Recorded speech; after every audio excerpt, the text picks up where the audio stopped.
오늘도 예배의 자리에 오신 여러분들 환영하고 축복합니다. 오늘 말씀은 민수기 32장 6절부터 15절까지인데 민수기 32장 1절부터 32절까지 있는 말씀을 함께 다 보겠습니다. 오늘 큰 제목은 너희는 여기 앉아 있고자 하느냐. 핵심 구절은 두 군데 있습니다. 민수기 32장 6절부터 7절에 보니까 갓 자손과 루벤 자손에게 이르되 너희 형제들은 싸우러 가거늘 너희는 여기 앉아 있고자 하느냐. 우리에게 주시는 말씀이죠. 너희가 어찌하여 이스라엘 자손에게 낙심하게 하여서 여호와께서 그들에게 주신 땅으로 건너갈 수 없게 하느냐. 앉아 있는 게 낙심이 되었다라는 겁니다. 민수기 32장 31절 한 절 더 보겠습니다. 갓 자손과 루벤 자손 대답하여 이르되 여호와께서 당신의 종들에게 명하신 대로 우리가 행할 것이라. 그렇게 말씀하고 있어요. 갓 자손과 루벤 자손이 대답하여 여호와께서 당신의 종들에게 명하신 대로 우리가 행할 것이라. 민수기 32장 전체를 한번 쭉 질문하고 대답하는 걸로 보겠습니다. 가축대를 가지고 있었던 루벤 자손과 갓 자손은 모세와 대제사장 엘르아살과 지휘관들에게 어떤 요구를 했는가? 가축대가 많은 것은 복입니다. 가축대를 많이 가졌어요. 그래서 야셀 땅과 길르앗 땅을 본즉 목축할 만한 장소인지라. 그래서 갓 자손과 루벤 자손이 모세와 엘르아살과 지휘관들에게 이렇게 얘기를 하죠.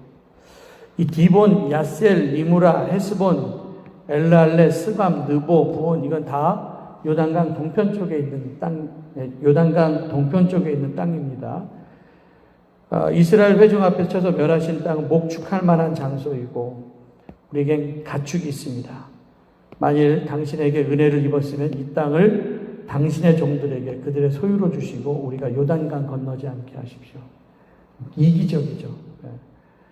우리가 여기가 지금 이제 요단강 동편 쪽에 있는 땅들인데 이 땅의 두 지파 반이 땅 분배를 받죠. 그래서 루벤 지파, 그리고 갓 지파, 그리고 므낫세 반 지파. 므낫세는 좀 인원이 많아갖고요. 동므낫세, 서므낫세. 그래서 므낫세가 여기 있고 서므낫세. 므낫세는 요셉의 아들이죠. 큰 아들. 작은 아들은 에브라임이고. 그래서 에브라임과 므낫세가 같이 붙어 있습니다. 요 땅을 가지려고 했죠. 여기가 요단강인데 요 땅 건너가기 싫어했습니다. 그냥 여기 앉아 있으면 안 되겠다고 이렇게 얘기를 한 거예요. 이렇게 루벤 자손과 갓 자손의 이기적인 요구에 모세는 뭐라고 대답했냐 그랬더니 갓 자손과 루벤 자손에게 얘기합니다. 형제들은 싸우러 가는 가나안 땅으로 싸우러 가려고 하는데 너희는 여기 앉아 있고자 하느냐. 너희가 어찌하여 이스라엘 자손에게 낙심하게 하여서 당연히 낙심되죠. 그래서 너는 그들의 땅으로 건너갈 수 없게 하려느냐. 낙심하게 해서 멈추었다라는 거예요. 모세는 이들에게 어떤 역사적인 사건을 이야기하고 있는가. 가데스 바네아에서 정탐꾼 보냈을 때 에스골 골짜기에 올라가서 그 땅을 보니까 너무 아름다웠습니다. 근데 그 땅을 보고 와서 이스라엘 자손에게 보고할 때 낙심하게 하는 보고를 하죠. 그래서 여호와께서 그들에게 주신 땅으로 너희 건너갈 수 없게 하였다. 여호와께서 진노하여서 맹세하여 이르시되 20세 이상 된 사람들, 군대에 나갈 사람들이죠. 한 사람도 이렇게 아브라함과 이삭과 야곱에게 맹세한 땅을 결코 보지 못하리니 그들이 나를 온전히 따르지 아니하였습니다. 그러나 그나스 사람 여분네 아들 갈렙과 눈의 아들 여호수아는 온전히 따랐다. 당연히 그래서 하나님께서 이스라엘에게 진노해서 40년 동안 광야에서 방황하게 했고 그 악한 세대가 마침내 다 끊어졌습니다. 그래서 너희의 조상의 대를 이어 일어난 죄인의 무리로서 이스라엘 행하신 여호와의 노를 더욱 심하게 하였다. 그래서 만일 너희가 돌이켜 여호와를 떠나면 하나님께서 이 백성을 광야에서 버리시니 그리하면 너희가 이 모든 백성을 멸망시키리라. 이게 이제 모세가 갓 자손과 루벤 자손, 그러니까 이기적인 자손들이죠. 그 사람들한테 이렇게 가데스 바네아 사건을 얘기를 합니다. 이런 모세의 말을 듣고 그럼 어떤 결단을 했는가? 그랬더니 모세에게 가까이 나와서 얘기를 하죠. 이곳에 우리가 가축을 위하여서 우리를 짓고 어린아이들을 위하여서 성읍을 건축한 다음에 우리가 이 견고한 성읍에 어린아이들을 거주하게 한 후에 우리도 무장하고 이스라엘 자손을 이곳까지 인도하기까지 그들을 앞장서 싸우겠다라는 겁니다. 그리고 이스라엘 자손이 각기 기업을 받을 때까지 우린 집으로 돌아오지 아니할 것이다. 그리고 요단 이쪽, 그러니까 동쪽입니다. 요단 동쪽에서 우리가 이미 기업을 받았으니까 그들과 함께 요단 저쪽, 요단 서쪽에 있는 땅을 기업을 받지 않겠습니다. 이런 약속을 하죠. 이 모세는 마음을 돌이켰습니다. 그래서 이 사람들에게 뭐라고 얘기를 하냐면은 너희 여호와 앞에서 이스라엘 앞에서 무지하여 돌아오겠고 이 땅은 여호와 앞에서 너희의 소유가 되리라. 만일 그같이 아니하면 범죄할 것이고 죄가 너희를 반드시 찾아낼 줄 알라. 너희는 어린아이들 위하여서 성을 건축하고 양을 위하여서 우리를 지으라. 그리하고 너희 입이 말한 대로 행하라. 너희 약속했으니까 약속한 대로 행하라. 그렇게 얘기해요. 이런 모세의 말을 듣고 그럼 어떤 결단을 했는가? 32장 27절에 보니까 주의 말씀대로 무장하고 건너가서 싸우겠습니다. 그렇게 얘기를 하고요. 31절에 보니까 명령하신 대로 우리가 다 행할 것입니다. 이렇게 얘기를 해요. 그러니까 돌이켰다라는 거죠.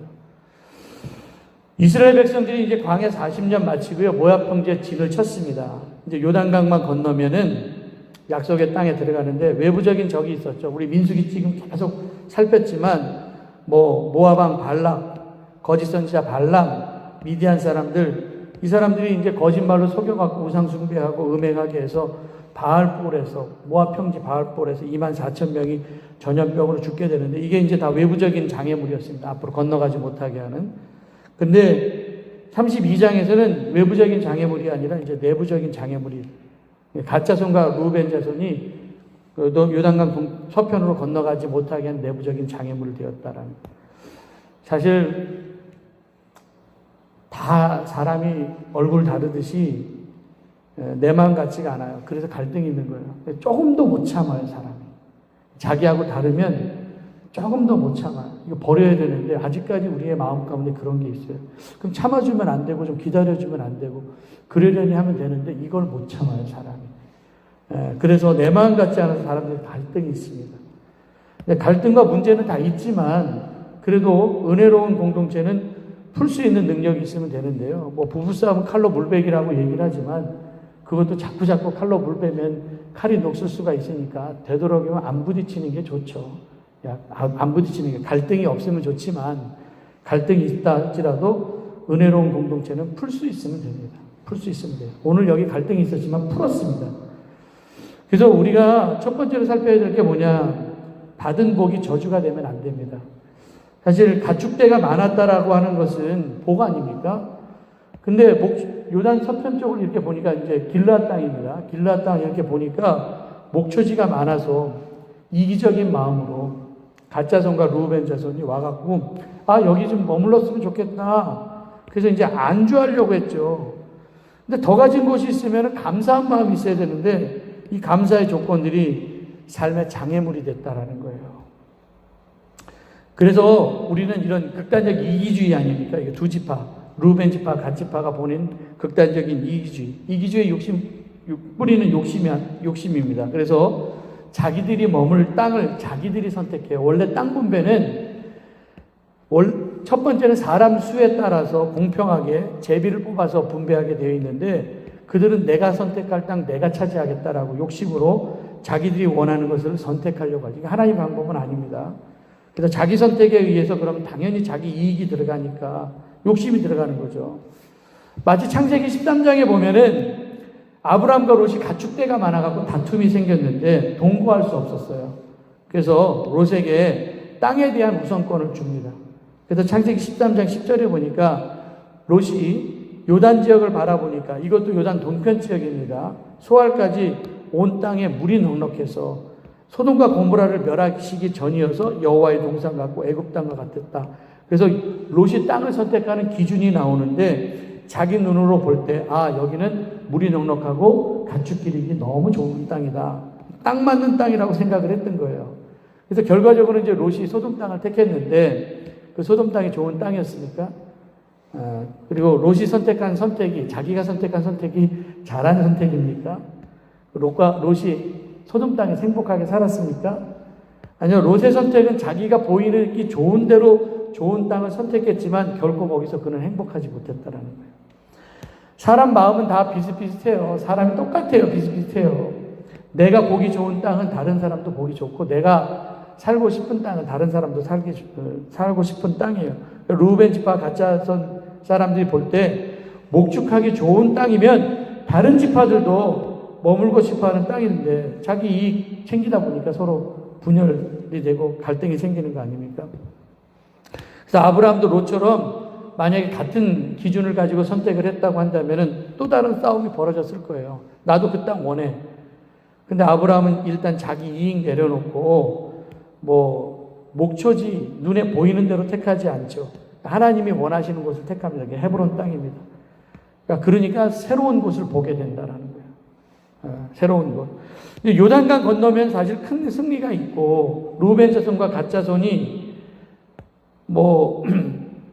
편안함에 취해서 자기 눈에 보이는 대로 편안함에 취해서 몸이 느려졌습니다.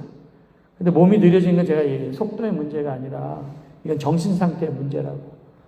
그래서 목초지 하나만 보고 요단강 건너서 그 서편 쪽에 있었던 하나님의 더 큰 비전을 보지 못했다라고 하는데 문제가 있는 거고, 또 함께 공유할 수 있는 어떤 시간들이 필요한데 이 사람들이 만약에 요단강을 안 건넜다고 한다면은 이게 함께 공유하는 그런 시간들을 함께 공유하지 못하게 되죠.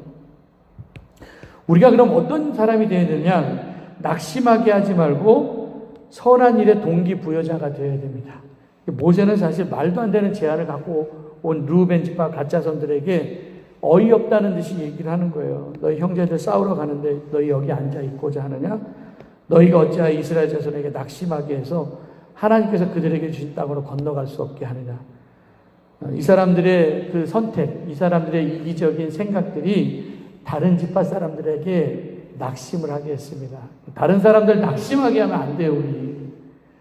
그들의 내린 결정이 두 지파만의 문제가 아니라 나머지 지파 사람들에게 악영향을 미쳤다라는 거예요. 그래서 그들의 이기적인 제안은 공동체의 전진을 막아버렸습니다. 그래서 우리 모티베이터, 동기부여자 되어야 된다는 얘기를 하잖아요. 다른 사람에게 낙심 주면 안 되고 선한 동기를 부여할 수 있는 사람이 되어야 되고, 그러니까 신앙적인 좋은 모델이 되면은 동기부여자가 되잖아요. 나도 저분처럼. 그러니까 앞서 나갔을 때 그를 바라볼 수 있는 동기부여자. 기도의 모델, 예배의 모델. 그래서 내가 참여함으로 다른 사람들에게 힘을 줄 수가 있어요. 그냥 내가 참여함으로 다른 사람에게 힘을 줄 수가 있기 때문에 누구든지 낙심케 하면 안 돼요. 그게 내 아내든 남편이든지 간에 낙심케 하는 사람이 되면 안 되고 동기부여자. 그래서 모세는 다른 지파 사람들을 낙심하게 한 그들에게 이렇게 얘기를 하죠. 야, 니네들 조상들 가데스 바네아 땅에서 그 땅을 정탐하라고 12명의 정탐꾼을 보냈을 때 그 땅을 정탐하고 와서 정탐 보고를 하는데 그 보고를 듣고 백성들이 낙심을 하거든요. 이게 이제 그 출애굽 경로인데 이 사람들이 여기 시내산에 왔다가 가데스 바네아가 여기 있어요. 가데스 바네아고 여기가 요단강 서편이고 여기가 요단강 동편 아닙니까?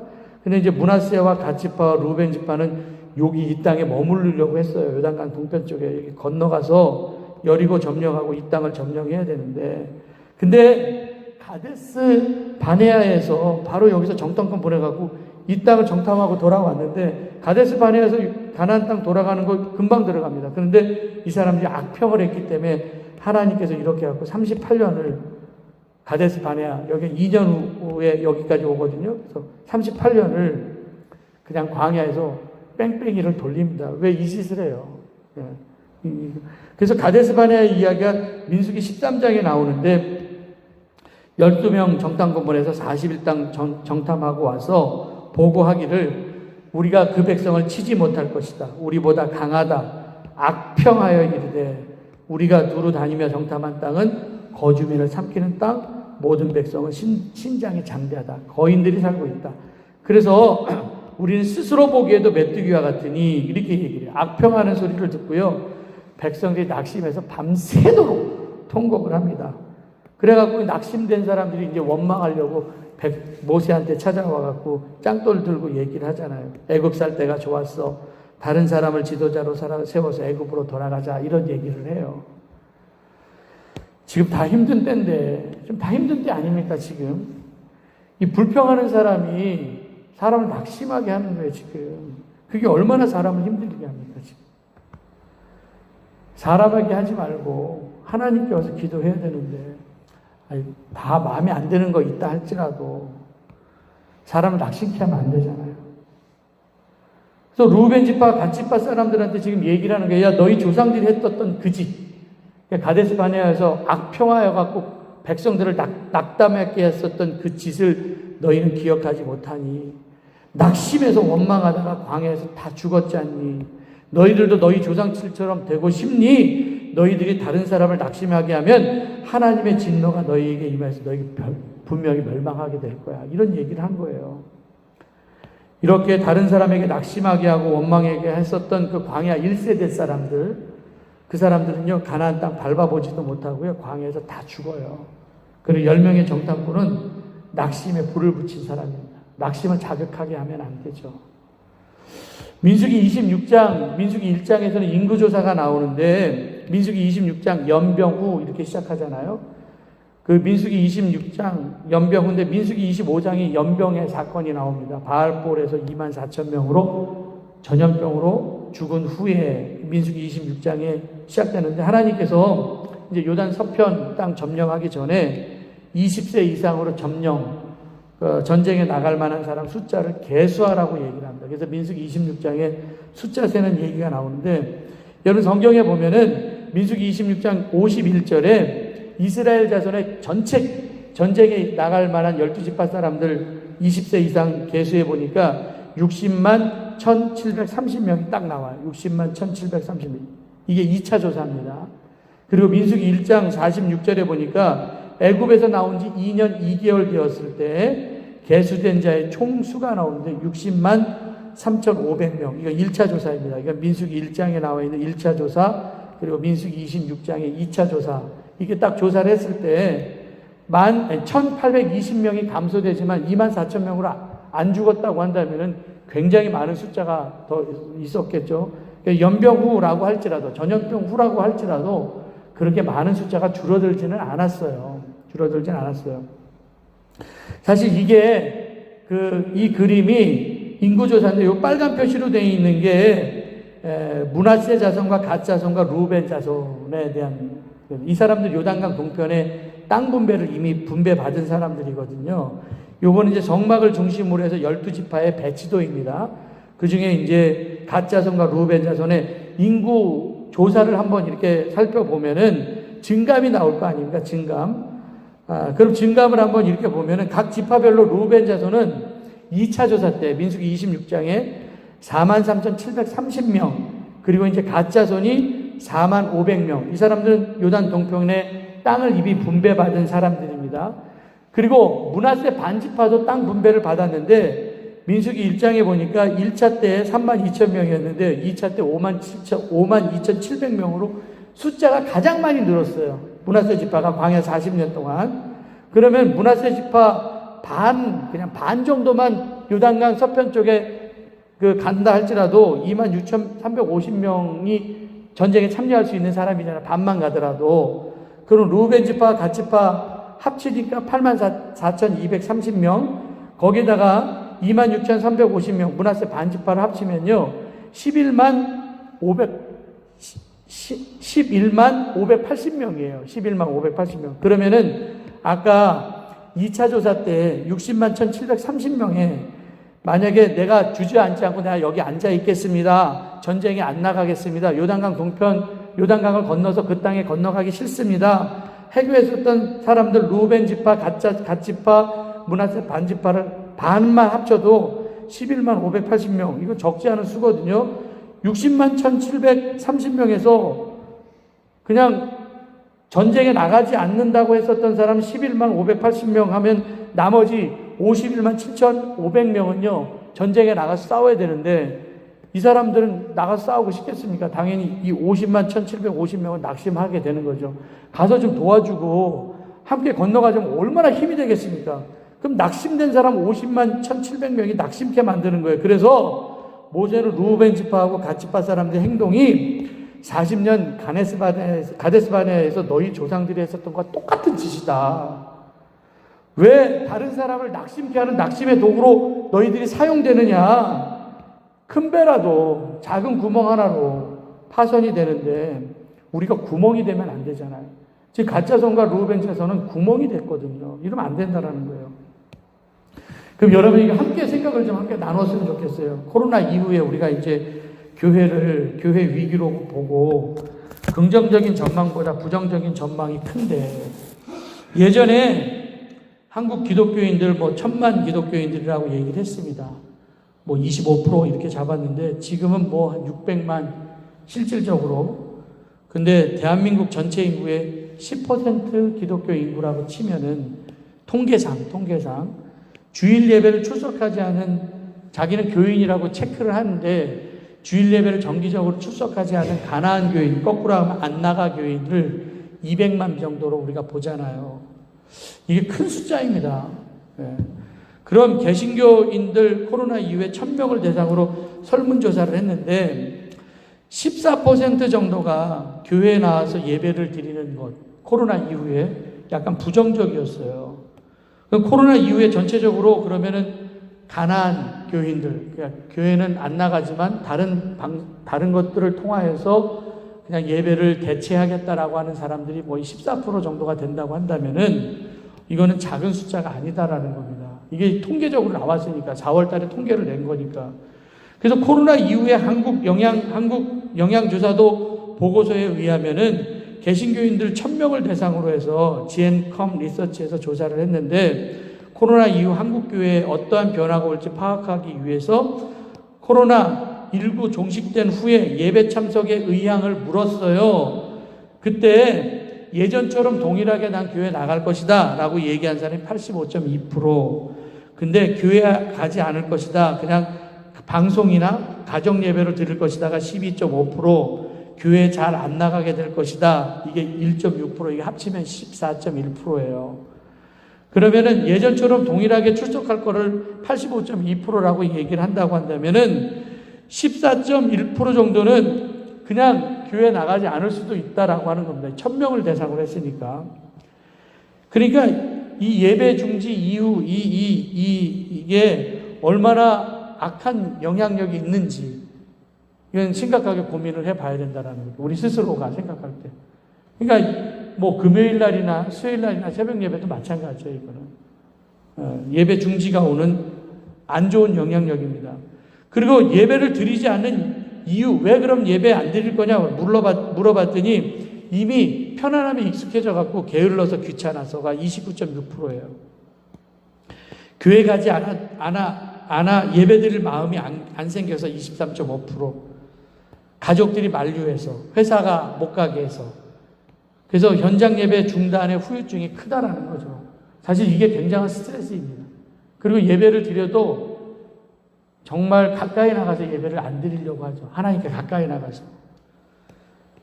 사회적으로 보면은 젊은이들이 인구가 급감하고 교회 학교가 쇠퇴할 것이라고 얘기를 하고 또 교회가 세속화될 것이라고 얘기를 하는데, 참 교회 미래에 대한 이 학자의 분석이 틀린 말은 아니지만 그러나 너무 부정적으로 우리는 보지 말자라는 거죠.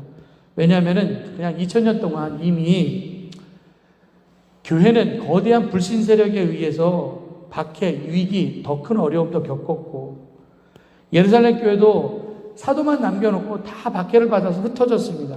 쇠퇴하고 망하게 되었지만, 망하게 되었다고 말을 하지만 오히려 핍박으로 인하여서 이방 사람들에게 복음이 증거되는 계기가 되었고, 새로운 부흥의 물꼬가 터졌다는 거예요. 그래서 저도 지금 만약에 이제 우리가 코로나 이후에 하나님께서 어떠한 길을 인도하실지는 모르겠지만 분명하게 새로운 길이 있을 거라고 믿고, 저는 그 길이 어떤 길인지 모르겠지만 저는 가나안 교인들, 교회 안 나가는 가나안 교인들이 혹시라도 방송을 통하여서 계속적으로 접속이 이루어질 수 있다라고 하는 희망을 갖고 있습니다. 그 사람들 붙잡고 있어야 될 거 아닙니까?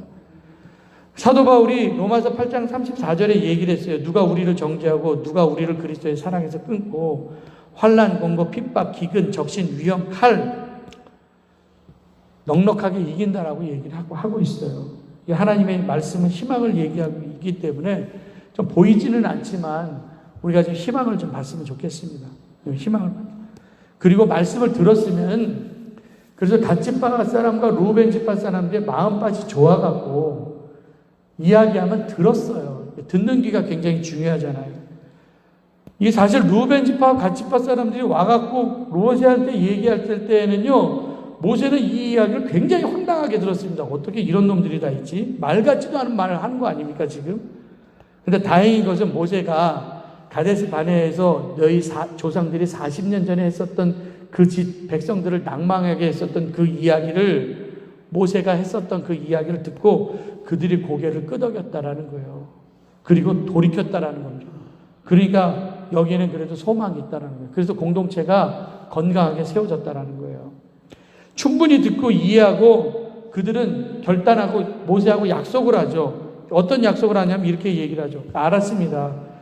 우리 가축을 위해서 우리 만들 시간을 좀 주고 남겨진 여자와 아이들을 위하여서 집을 좀 지고 그 시간을 주시면 우리 남자들은 우리 다른 지파들과 함께 요단강 건너가서 우리 형제들이 그 땅을 기업으로 받을 때까지 선봉에 서서 우리가 싸우겠습니다. 앞에 가서 싸우겠습니다. 그리고 가나안 땅을 정복한 후에도 우리가 이미 요단강 동편 쪽에 땅을 분배를 받았기 때문에 요단강 서편 쪽에 대한 어떠한 지분도 우리는 요구하지 않겠습니다. 이렇게 얘기를 해요. 이게 약속입니다. 이런 약속을 합니다. 그러면 이들이 약속을 지켰냐? 약속 지켰어요. 모세가 이제 죽었습니다.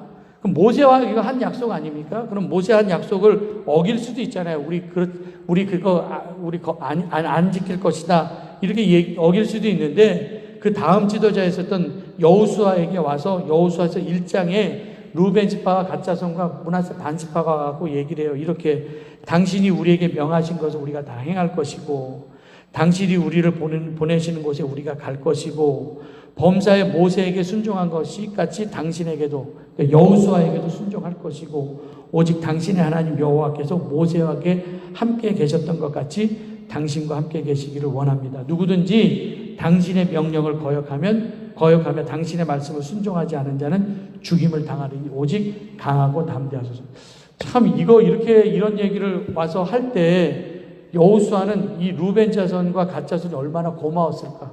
모세하고 했었던 약속을 다시 이제 가나안 땅 점령해서 들어갈 때 요단강 들어가기 전에 요단강 건너기 전에 이 사람들이 이미 땅 분배받은 이 갓 자손과 루벤 자손 이렇게 와서 얘기했을 때 얼마나 고마웠을까. 굉장히 고마웠을 것 같아요. 그러면서 모세에게 명령한 것 같이 순종했던 것 같이 당신에게도 순종하겠다라고. 마음 바꿀 수도 있었는데 만변했다고 얘기할 수도 있었는데 여호수아에게 힘을 실어주지 않아요. 동기부여자가 된 거죠. 낙심하게 하는 자가 아니라 낙심하게 된 사람이 격려자가 되었다는 게 너무 감사한 일입니다. 이거는 정말 감사한 일이에요. 그러니까 고개 한 번만 끄덕여 주는 거, 말 한마디만 잘해주는 것도요, 이거 굉장한 감사합니다. 입장 바꿔놓고 한번 생각해 보자라는 거예요. 그리고 모세하고 했었던 약속이었었는데 그 약속을 반드시 지킵니다. 그래서 민수기 32장 24절부터 25절까지에 보면은 진짜로 이제 성읍 짓고 우리를 지은 다음에 너희 입이 말한 대로 행하라. 그렇게 얘기를 했을 때요. 그 사람들이 얘기를 해요. 주의 명령대로 행할 것입니다. 그리고 31절에 보니까 당신의 종들에게 명령하신 대로 우리가 행할 것입니다. 실제적으로 행하죠. 약속을 지키죠. 그래서 모세도 루벤 지파와 갓 지파 사람들이 이제 요단강을 마른 땅으로 함께 건너기를 원했고 마른 땅으로 건너가는 기적을 같이 체험하기를 원했고 길갈에서 기념비 세워서 같은 기념비를 세우기를 각 지파들이 원했고 요단강 건넌 사람들 마른 땅으로 건너간 지파들만 기념비를 세웠는데 만약에 갓 지파하고 므낫세 지파가 루벤 지파가 안 건넜으면 그 기념비가 없을 거 아닙니까? 그러면 나중에 자손들이 와갖고 이게 뭐예요? 그랬을 때 루벤 지파, 므낫세 지파, 갓 지파는 만약에 돌들이 없다고 한다면 무슨 할 말이 있겠습니까? 어떤 자녀들한테 할 얘기가 있어야 되는데. 근데 여리고성도 무너지는 거 같이 경험하지 못했다고 한다면 얼마나 속상한 일입니까? 그래서 이거는 요단강을 마른 땅으로 건넜다라든지 혹은 여리고성이 무너져서 7년 동안 가나안 서편 쪽을 다 정복했었다라고 하는 것은 그들을 공동체 12지파에게 있어서는 큰 재산이었다라는 거죠. 그 기적의 장소에 우리도 함께 있어야 돼요. 그 자리에 나도 있어야 된다라는 거예요. 그래서 여호수아가 7년 동안 이제 요단강 서편 약속의 땅 가나안 땅을 점령한 후에 함께 싸워 주었었던 루벤 지파, 갓 지파 사람들한테 여호수아 22장에 축복의 말을 하죠. 모든 땅을 점령한 후에 여호수아는 루벤 사람과 갓 사람과 므낫세 반지파 사람을 불러서 얘기를 합니다. 모세가 너희에게 명령한 것을 너희가 다 지키며 또 내가 너희에게 명령한 모든 일에 내 말에 순종하여 오늘날까지 날이 오래도록 너희가 너희 형제를 떠나지 아니하고 오직 너희 하나님 여호와께서 명하신 책임을 지켰도다. 그래 약속 지켜줘서 고마워 이렇게 얘기를 하면서 여호수아가 그들에게 축복하고 보내며 그들이 이제 요단강을 건너서 자기 장막으로 돌아갔습니다. 그들은 약속을 잘 지켰고 하나님께 순종했고 모세에게 순종했고 여호수아에게 순종했고 그리고 전쟁이 다 끝난 다음에 여호수아의 축복 속에 집으로 돌아갔습니다. 그러니까 결국에는 이제 아름답게 끝났다라는 거예요. 결국에 아름답게 잘 끝났습니다. 그러니까 이스라엘 백성들이 원래는 약속 잘 지키지 못하는 노예 출신이었었는데 40년 동안 훈련을 통해서 받았던 게 뭐냐면은 너희는 언약의 백성이고 약속한 것은 반드시 지켜야 된다. 이거 가르친 거예요. 하나님께서 말씀하신 건 반드시 지켜야 된다. 사실 성경은 구약과 신약이 있는데 이 구약과 신약은 하나님의 약속의 말씀 아닙니까? 그래서 예수 믿는다는 것은 하나님의 약속의 말씀에 생명을 거는 거고 삶 속에서도 약속이 중요하잖아요. 사람과의 약속에도 약속이 중요한데 자기 자신에게도 지키는 약속. 왜 우리한테 이런 공동체 안에 갈등이 생기냐 그랬더니 약속 안 지키면 갈등이 생기는 거예요. 그래서 약속 잘 지키는 백성이 되어야 된다는 거죠. 결론으로 다시 한번 우리가 이제 생각을 해보면은 받은 복이 저주가 되면 안 됩니다. 내가 지금 가지고 있는 것들이 있거든요. 그러면 안주하려고 하는 그 편안함 때문에 안주하려고 하는 독이 돼야 되고요. 가지고 있는 거 있으면 감사해야 돼요. 예. 그리고 극단적 이기주의, 특별히 공동체 안에서 같이 살아갈 때는요. 극단적 이기주의 버려야 돼요. 가족 안에서도 이기적인 사람이 하나만 있어도 자기 욕심만 챙기는 가족 안에 피를 나눈 가족 안에서도 이기적인 사람, 그냥 혼자만 편하려고 하는 이기적인 사람 하나 있으면 그것도 힘든 일인데 예? 공동체 안에 교회 공동체 안에서 모두가 다 이기적이라고 한다면은 진짜 어떻게 합니까? 이 두 지파 반 욕심 부리는 바람에 다른 지파의 공동체의 전진을 막았거든요. 이게 내부적인 문제가 생겼는데 어쨌든 다행인 거는 잘 해결되었습니다. 해피엔딩으로 끝나죠. 그래서 내 요구대로 사는 욕심 많은 인생이 되면 안 되고 여기 혼자 앉아 있으면 어떡합니까? 이기적인 생각이 다른 사람 낙심케 하니까 이익 중심으로 살면 안 되죠. 앉아 있으면 다른 사람이 낙심해요. 내가 아무것도 안 하면요 다른 사람이 낙심하게 됩니다. 그래서 낙심하게 하지 말고 선한 일에 동기부여하는 사람이 되어야 되고 우린 동기부여자가 돼요. 앞에 서 있는 사람은 동기부여자. 말씀 잘 듣고 돌이켜야 되고요. 그래서 갓자손과 루벤 자손에게 모세는 얘기하잖아요. 너희는 싸우러 가거늘 너희는 여기 앉아 있으려고는 했느냐? 그렇게 말했을 때 그래도 모세의 이야기를 잘 듣고 선봉에 서서 그들이 함께 싸울 것을 다짐하고요. 그들이 진짜로 앞서서 나가서 그들과 함께 싸우죠. 어쨌든 약속을 그들은 끝까지 지켰고 이것이 공동체를 버틸 수 있는 힘이 되었습니다. 모세는 내부적인 문제를 잘 풀었고 결국엔 이들이 약속의 땅을 차지한 후에 다른 사람을 우리가 이제 낙심케 하면 안 되고요. 선한 일을 함께 할 수 있는 동기부여자가 되어갖고 정말 한 사람도 열애 없이 그냥 하나님의 교회를 세워나가는 생명의 샘이 흘러넘치는 우리 살림 공동체가 되기를 간절히 바랍니다.